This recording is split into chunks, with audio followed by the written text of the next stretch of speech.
Hello friends, स्वागत है आपका यूट्यूब चैनल ऑरेकल क्लासेस में। दोस्तों, आज हम लोग देखेंगे स्ट्रिंग इफिशिएंसी को हम कैसे इंप्रूव कर सकते हैं। हम लोगों ने अपने पुराने वीडियो में स्ट्रिंग इफिशिएंसी क्या होती है, इसकी वजह से क्या क्या इफेक्ट पड़ता है, ये सारी चीजें हम लोगों ने देखी थी। तो उसमें हम लोग को जो कंक्लूजन मिला था वो ये मिला था कि V1 is equal to V2 upon 1 plus K is equal to V3 upon 1 plus 3K plus K square. ये हम लोगों ने पिछले वीडियो में यहां तक देखा था। फिर हम लोगों ने देखा था कि इसके कारण से जो कैपेसिटेंस बन रहा था, शंट कैपेसिटेंस और म्यूचुअल कैपेसिटेंस, क्योंकि K बराबर क्या था, CS अपॉन CM। ठीक, शंट कैपेसिटेंस और म्यूचुअल कैपेसिटेंस था, रेशियो था, K मान लिया गया था। तो इसकी वजह से हमको यहाँ पे साफ साफ दिख रहा है कि V1 की वैल्यू क्या है, सबसे कम, V2 की वैल्यू उससे कम और V3 की वैल्यू सबसे ज्यादा। यानी ये कह सकते हैं V3 सबसे ज्यादा, V2 उससे कम, सबसे कम क्या था, V1। तो हम लोगों ने कहा था कि जो कंडक्टर के पास में डिस्क होगी वहां पे वोल्टेज ज्यादा होगा, वहां पे डिस्क कौन सी थी, तीसरी, जिसके पास वोल्टेज था V3। ठीक, और जो कंडक्टर के सबसे दूर होगा वहां वोल्टेज सबसे कम हो जाएगा। ठीक है, तो इस वोल्टेज में जो समानता नहीं है, यानी हर एक डिस्क अपना अलग अलग वोल्टेज वियर कर रही है, जिसके कारण से उसकी एफिशिएंसी क्या हो जा रही थी, कम हो जा रही थी। भाई 33 kV की सपोज दैट लाइन है, तो एक डिस्क को वियर करना चाहिए 11 kV का वोल्टेज, लेकिन होगा क्या, ये ज्यादा करेगा, ये वाली कम करेगी, V1 वाला क्या करेगा, सबसे कम वोल्टेज को वियर कर पाएगा। ठीक, तो इसको अब कैसे हम लोग दूर करेंगे, ये हम लोग को पढ़ना है।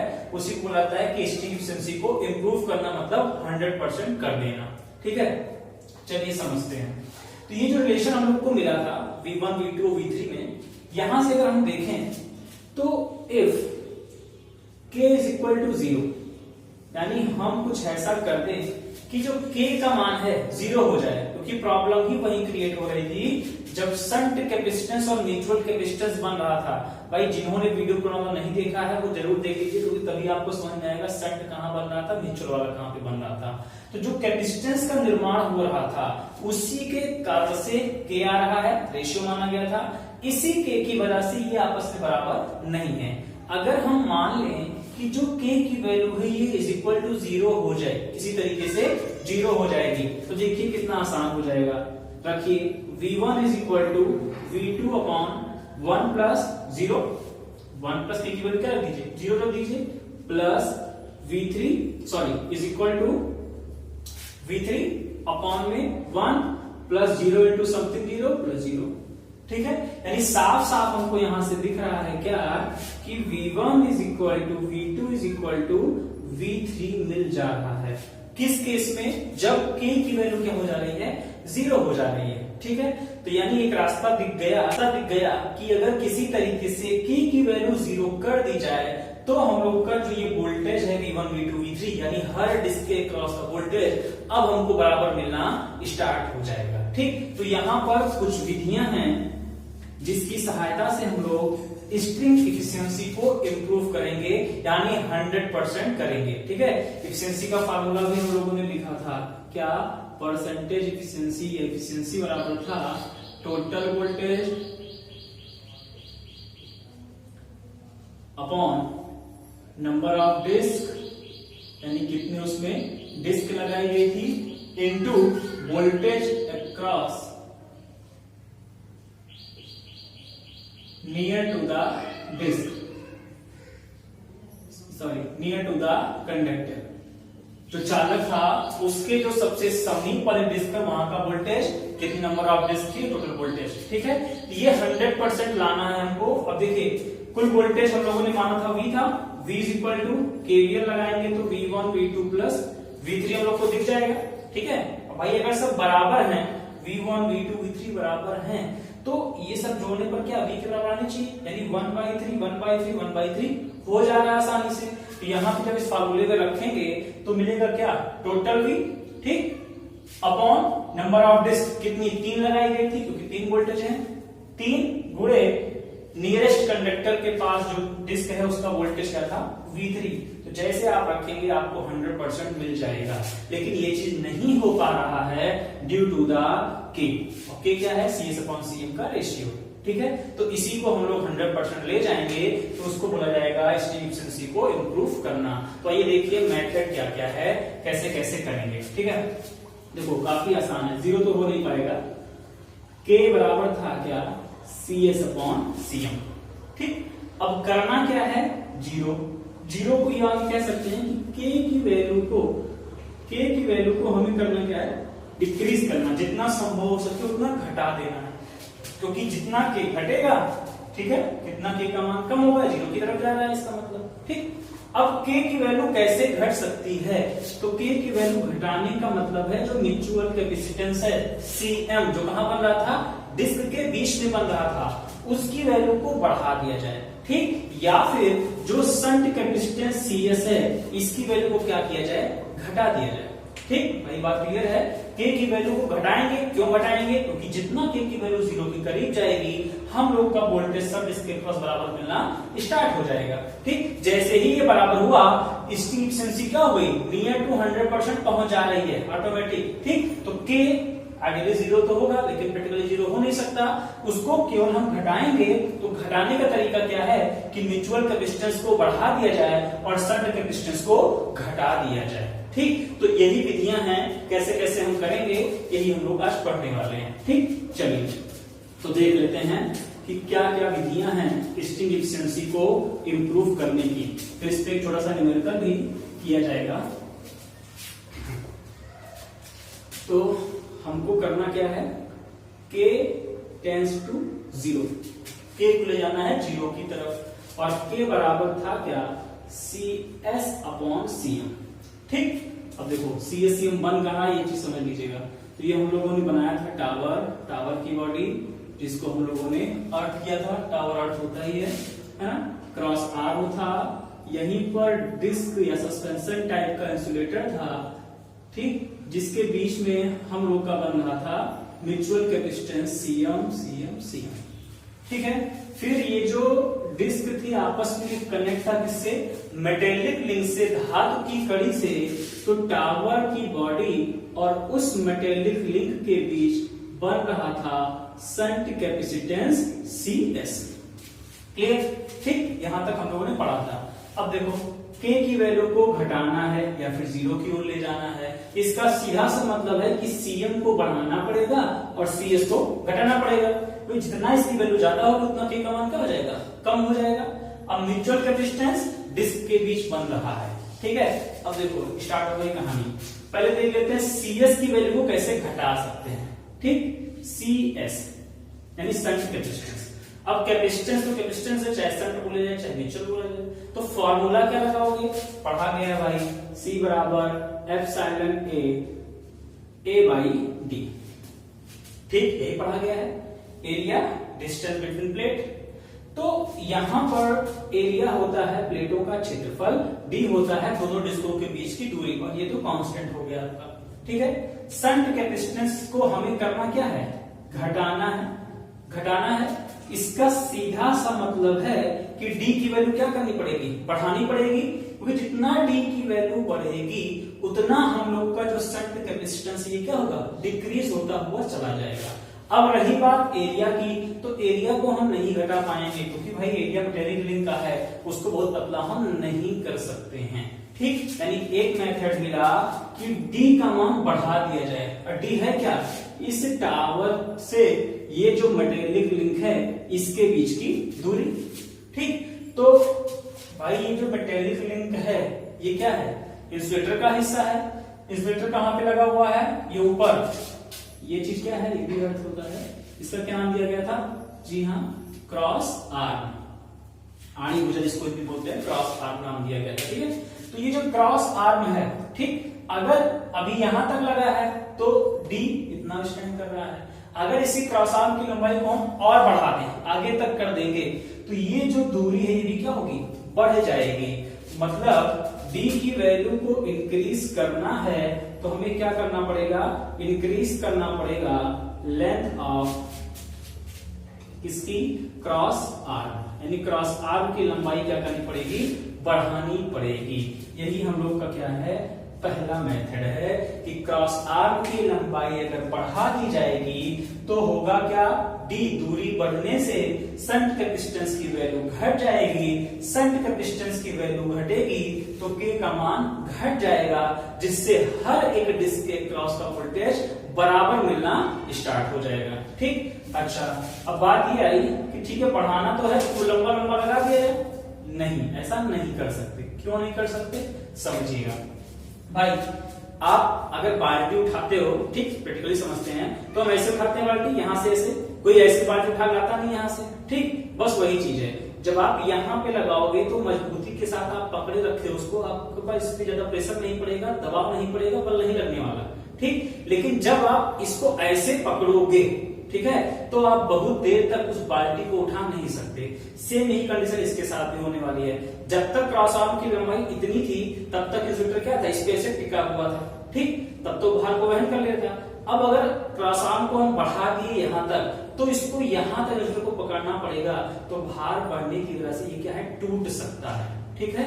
तो सीधा सा मतलब है कि लेंथ तो बढ़ा सकते हैं लेकिन बहुत ज्यादा नहीं कर सकते हैं, ठीक। कहां तक करेंगे, ऑब्जेक्टिव में पूछा जाता है, यानी जो हम क्रॉस आर्म की लेंथ को इंक्रीज करते हैं, ये तीर ऊपर की ओर मतलब इंक्रीज कर रहा है, इंक्रीज करेंगे उससे हम लोग के की वैल्यू को 0.1 या फिर आप कह सकते 1/10 तक करना इकोनॉमिकल होता है, ठीक। 1/10 के का मान हम इतना लेंथ को बढ़ा दें कि के का मान कितना हो जाए, 0.1 पहुंच जाए, इतना तक हम लोग के लिए इकोनॉमिकल है। अगर इससे भी ज्यादा करोगे तो करने को तो कर सकते हो, लेकिन बोला गया ना इतना अगर है तो उस पर दबाव ज्यादा पड़ेगा और क्या होगा, क्रॉस आर्म टूट जाएगा, तो इकोनॉमिकल नहीं रह जाएगा, ठीक। तो ये हो गया हम लोग का पहला मेथड, ठीक है। चलिए अब थोड़ा सा और आगे बढ़ते हैं। तो सीएस पे तो काम हो गया कि सीएस को घटा दिया गया। अब दूसरा जो फैक्टर था के, वो सीएम पर भी डिपेंड कर रहा है और के को घटाना है, दैट्स मींस सीएम को बढ़ाना पड़ेगा, म्यूचुअल कैपेसिटेंस को बढ़ाना पड़ेगा। म्यूचुअल कैपेसिटेंस कहां बन रहा है, बिटवीन द डिस्क, जो इंसुलेटर डिस्क है उसके बीच में बन रहा है, ठीक। आइए इस पे काम कर लेते हैं। तो हमारा जो दूसरा मेथड हो जाएगा, हमें करना क्या है, सीएम बराबर फार्मूला वही होगा epsilon A by D, same चीज। अब होगा क्या, सीएम की वैल्यू क्या करना है, बढ़ाना है। इसका सीधा सा मतलब है कि डी को क्या करना पड़ेगा, घटाना पड़ेगा, या फिर हम कह सकते हैं ए को क्या करना पड़ेगा, बढ़ाना पड़ेगा, ठीक। यहां पर हम सीएस में ए पर काम नहीं कर पाएंगे क्योंकि ए है क्या, एरिया प्लेट। तो प्लेट का मतलब यहाँ पे क्या है, धात्विक कड़ी है जिससे जोड़ा गया है, ठीक। और यहाँ पे टावर की बॉडी है, तो टावर भाई जो इतना बड़ा लगना था, मान लीजिए लगना था, उसको इतना बड़ा तो कर नहीं देंगे, और पतला तो कर नहीं देंगे हम लोग, ठीक। तो उस पर काम नहीं हो सकता। लेकिन हाँ, जहां म्यूचुअल कैपेसिटेंस बन रहा है बिटवीन द इंसुलेटर डिस्क, वहां पे हम लोग एरिया को भी चेंज कर सकते हैं इजीली, और डी को भी, डिस्टेंस बिटवीन प्लेट भी चेंज कर सकते हैं। और चेंज इस प्रकार से करेंगे कि जो म्यूचुअल कैपेसिटेंस बन रहा था अब उसकी वैल्यू क्या हो जाए, इंक्रीज हो जाए, यानी बढ़ जाए, ठीक। तो देखिए करना क्या है, सीएम बढ़ाना है, डी को डिक्रीज करना पड़ेगा। तो एक एक समझते हैं, पहले डी को डिक्रीज करने की बात करते हैं। तो डी है क्या, दो प्लेटों के बीच की दूरी। प्लेट मतलब क्या होगा, धातु का भाग होगा।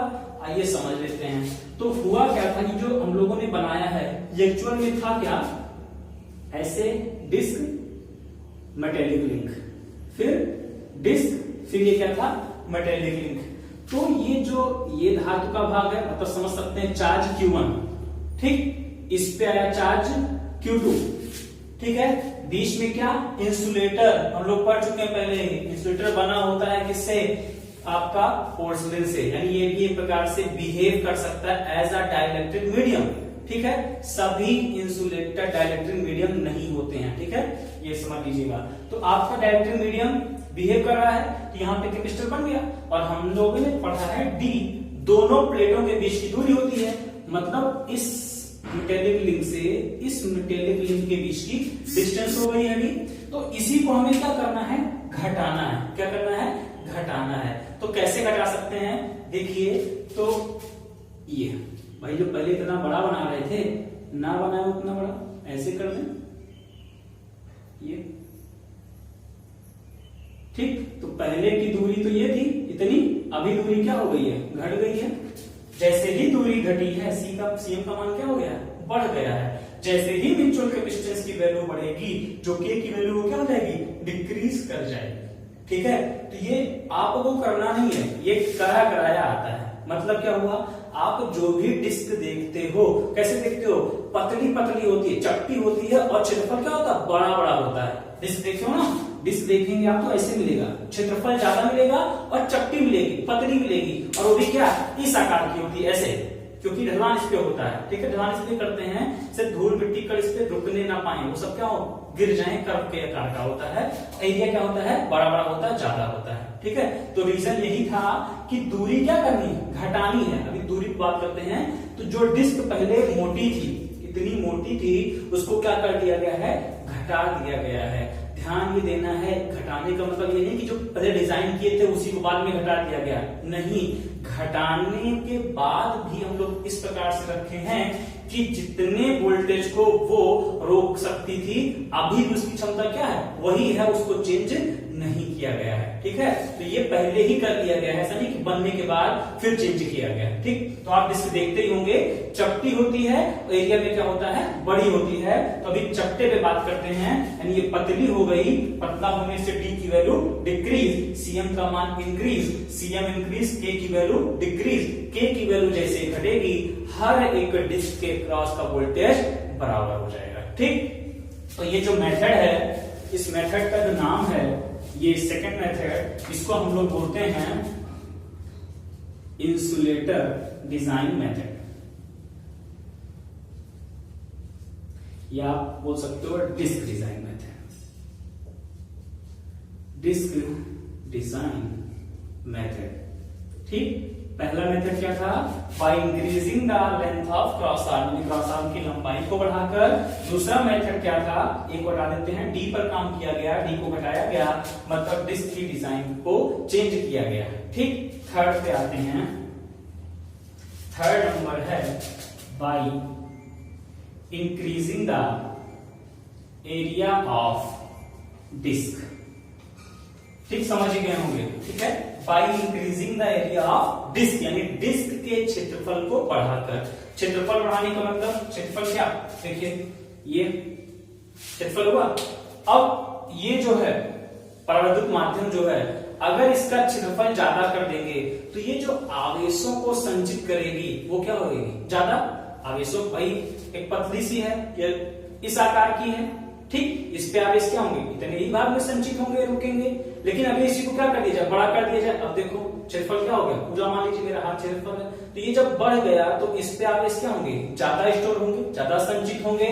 जब आवेश ज्यादा स्टोर होंगे तो कैपेसिटेंस की वैल्यू क्या होगी, बढ़ेगी, क्योंकि डिफिनीशन ये कहती है, ये कैपेसिटी है चार्ज को स्टोर करने की। तो कैपेसिटेंस की वैल्यू इंक्रीज करी, कैपेसिटेंस बढ़ा, के की वैल्यू घटी, के की वैल्यू घटी, तो सीधी सी बात है कि हम लोग का हर एक डिस्क के क्रॉस वोल्टेज क्या होगा, इक्वल हो जाएगा, बराबर हो जाएगा। ठीक, मतलब एरिया बढ़ा दिया गया। यही बार बार मैं बोल रहा था कि आप देखते हो डिस्क का क्षेत्रफल ज्यादा होता है और उस कैसे होती है, चपटी होती है, पतली होती है। पतला दैट्स मीन डी को डिक्रीज किया गया, एरिया ज्यादा दैट्स मीन ए को इंक्रीज किया गया।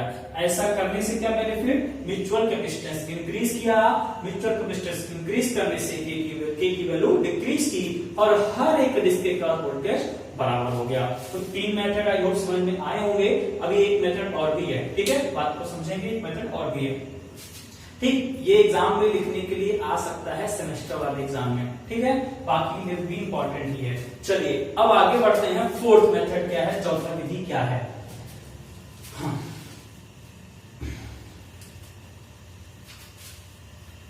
देखिए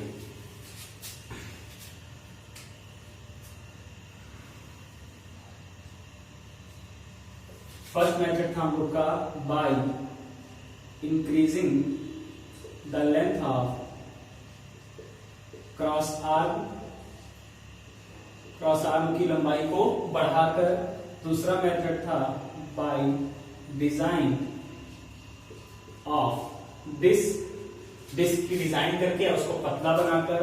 तीसरा मेथड था by increasing the area of disc disc का क्षेत्रफल बढ़ाकर, और चौथा है बाय यूजिंग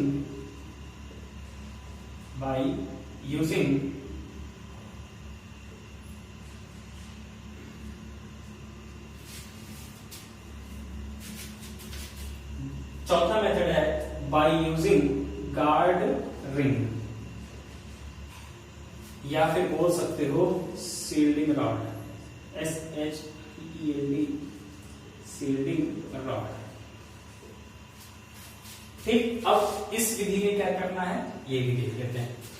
चलिए, तो देखिए यहीं पे सब कुछ बन रहा है, जो भी बन रहा है। हम लोगों को करना क्या है, बहुत ही छोटा सा काम, K को ले जाना है 0 की तरफ। K कहाँ है, K बराबर था shunt capacitance upon mutual capacitance. K को डिक्रीज करना, Cm को बढ़ाना, Cs को घटाना है। तो Cm पे भी काम हो गया, Cs पे भी काम हो गया। ठीक है, अब देखो, अगर हम लोग कुछ ऐसा करें कि जो कैपेसिटेंस है इसको इलिमिनेट कर दें, ठीक, इलिमिनेट कर दे मतलब हटा दे, 0 कर दे, तो भी अच्छा है, K की वैल्यू 0 हो जाएगी। लेकिन किस कैपेसिटेंस को 0 करने से K की वैल्यू 0 होने वाली है, तो आप कहेंगे CS, जो शंट कैपेसिटेंस बन रहा है इसको 0 कर दिया जाए, क्योंकि Cm को अगर 0 किए तो 1/0 दैट्स मीन इनफाइनाइट, तो K की वैल्यू बहुत ज्यादा, और K की वैल्यू जितनी ज्यादा उतना ही वोल्टेज में डिफरेंस आ जाएगा। ठीक है, तो हम यहां से कर सकते हैं कि CS अगर 0 हो जाए तो K तो तुरंत 0, K हो जाएगा 0। बस यही चीज करेंगे हम लोग गार्ड रिंग या फिर शील्डिंग रॉड को लगाकर। ठीक, अब देखो क्या है, यही तो बन रहा शंट कैपेसिटेंस, कहां, मेटेलिक लिंक और टावर बॉडी के बीच, और बीच में क्या, मीडियम, इलेक्ट्रिक मीडियम क्या है, एयर है।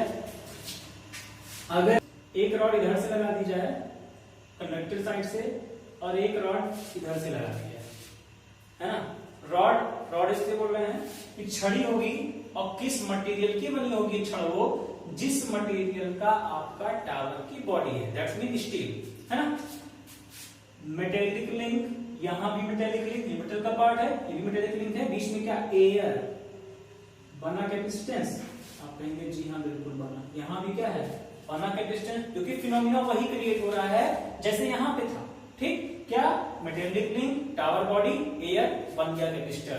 सीधा वैसे यहाँ पर मेटेलिक रॉड, धातु की छड़, मेटेलिक लिंक, एयर, बन गया कैपेसिटेंस। अब बताइए, CS is equal to epsilon A by D, वहां से हम लोग इतनी दूरी इसके बीच में है, वही सेम दूरी रखकर हम लोग इस शील्डिंग रॉड से भी उसी मान का कैपेसिटेंस बनाएंगे जितना CS क्रिएट कर रहा था। ठीक, अब होगा क्या, करंट हाई पोटेंशियल से लो पोटेंशियल, यानी यहाँ पे कोई करंट जा रही होगी, यहाँ पे भी कोई करंट जा रही होगी, दो डायरेक्शन क्या है, अपोजिट है। अब अगर CS की वैल्यू सेम है, मान लेते हैं यहाँ बन रहा है CS डैश, वहां बन रहा है CS डैश, और हम लोगों ने बनाया क्या है, CS is equal to CS dash के, दोनों बराबर हैं, इसका मतलब XCS is equal to XCS dash के होगा।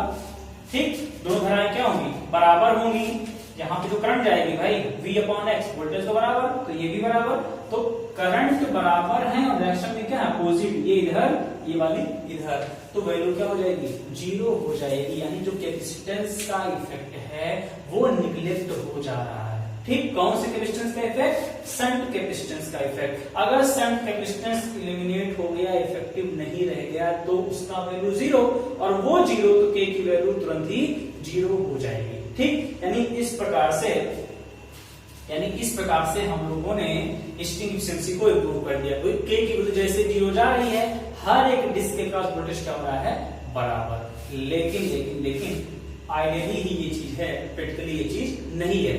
हम लोग रॉड तो लगाते हैं, लेकिन वो टोटली शंट कैपेसिटेंस को खत्म नहीं कर देती है। ठीक, इसी वजह से कुछ ना कुछ इफेक्ट रहेगा, जिसकी वजह से जो ये इंसुलेटर हम लोगों ने लगाए हैं, हर एक डिस्क के क्रॉस वोल्टेज बराबर नहीं होगा। तो क्या होगा, कंडक्टर के नियर वाले पर क्या होगा, यहाँ वोल्टेज सबसे ज्यादा, यहाँ पर उससे कम, और क्रॉस आर्म के पास वाले पर सबसे कम वोल्टेज हम लोग को मिलने वाला है। हाँ, लेकिन जितनी पहले डिफरेंस था, जो विधता पहले थी, यानी बहुत ज्यादा अंतर था, अब उतना अंतर आने वाला नहीं है अगर हम लोग ये चारों विधियां अपना रहे हैं तो। ठीक, तो ये 4 मेथड थे जो सेमेस्टर वाले एग्जाम में लिखने के लिए आ सकते हैं, काफी इंपॉर्टेंट है। ठीक है, बाकी जगह भी इंपॉर्टेंट है, जेईई में तो क्वेश्चन आते ही आते हैं, कैसे आप कर पाओगे, क्या किया जाएगा। तो ये था आपका थोड़ा सा मेथड जिससे हम स्ट्रिंग एफिशिएंसी को इंप्रूव कर सकते हैं। ठीक, चलिए अब इसमें से कुछ क्वेश्चन ले लेते हैं कि क्वेश्चन किस प्रकार से आते हैं। ठीक है,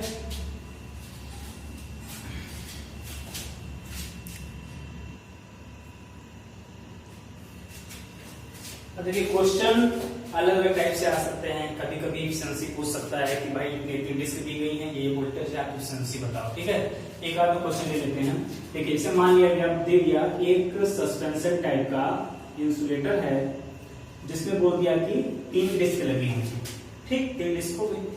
अब ये मान लीजिए बोल दिया कि जो टावर है ये यहाँ पे क्या होगा, कंडक्टर होगा हम लोग का, कंडक्टर यहाँ पे कैपेसिटेंस बन रहा था, वो सब चीजें। तो अब बोला है मान लिया सवाल में कि जो डिस्क के बीच में बन रहा था, ठीक है, और जो यहाँ पर अर्थ होकर बन रहा था, ठीक, उनका जो रेशियो वो 60% है। ऐसे दे सकता है कि अनुपात जो है वो 60% का है। दैट्स मीन वो आपसे बोल रहा है कि शंट कैपेसिटेंस जो यहाँ बन रहा है, ठीक है, डायरेक्टली कॉल अर्थ यानी टावर बॉडी के बीच, और जो डिस्क के बीच बन रहा है, इसका जो परसेंटेज 60% है। मतलब उसकी वैल्यू कितनी हो गई, 0.6, 60% है। ठीक है, 0.6 हो गई। तो ये है क्या, के तो माने थे, वैल्यू क्या थी, के की वैल्यू थी। अब आपसे पूछ लेगा कि हर एक डिस्क के क्रॉस का वोल्टेज कितना कितना होगा, बताइए। ठीक है, तो पढ़े हम लोग, रिलेशन पढ़ा था, V1 is equal to V2 upon 1 plus K is equal to V3 upon 1 plus 3K plus K square is equal to.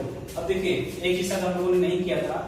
अगर देखिए हम लोगों ने V1 V2 V3 ऐसे माना था, और ये टोटल जो यहां से यहां तक का वोल्टेज था वो क्या था, capital V। According to KVL हम लोग यहां लिख सकते हैं V is equal to V1 V2 plus V3, है ना। तो आपको V1 V2 V3 रिलेशन पता है, आप उसके अकॉर्डिंग यहाँ किसी भी एक में, चाहे सबको V1 में कन्वर्ट कर लो, चाहे सबको V2 में कन्वर्ट कर लो, चाहे सबको V3 में कन्वर्ट कर लो, तो जब सॉल्व करोगे तो आपको V में भी एक रिलेशन मिल जाएगा। जो क्या मिलता है वो देख लीजिए, V upon 3 plus 4K plus K square plus K square, ये हो जाता है हम लोग का रिलेशन वोल्टेज में। ठीक, V1 is equal to V2 upon 1 plus K is equal to V3 upon 1 plus 3K plus K square is equal to total V and total voltage upon में 3 plus 4K plus K square. ठीक, यहां से आप लोग K की value मिल गई है, रख कर V1 V2 V3 का मान निकाल सकते हैं, यानी हर एक डिस्क के क्रॉस कितना वोल्टेज है हम फाइंड आउट कर सकते हैं। ठीक है, अब कुछ सवालों में क्या है, कुल वोल्टेज भी दे देता है। जब आपको टोटल वोल्टेज दे दिया गया है, नंबर ऑफ इंसुलेटर आपको पता, सॉरी नंबर ऑफ डिस्क आपको पता है, तो आप नियरेस्ट कंडक्टर के नियरेस्ट जो डिस्क है वहां का वोल्टेज निकाल कर आसानी से कितनी इफिशियंसी है वो बता सकते हैं। ठीक है, तो आई होप आपको इतना चीज समझ में आया होगा। आप ऐसे क्वेश्चंस आपके बुक में दिए हैं, उसको सॉल्व करिए। जिसमें भी डाउट हो आप उसको व्हाट्सएप कर सकते हैं। ठीक, थैंक्स फॉर वॉचिंग।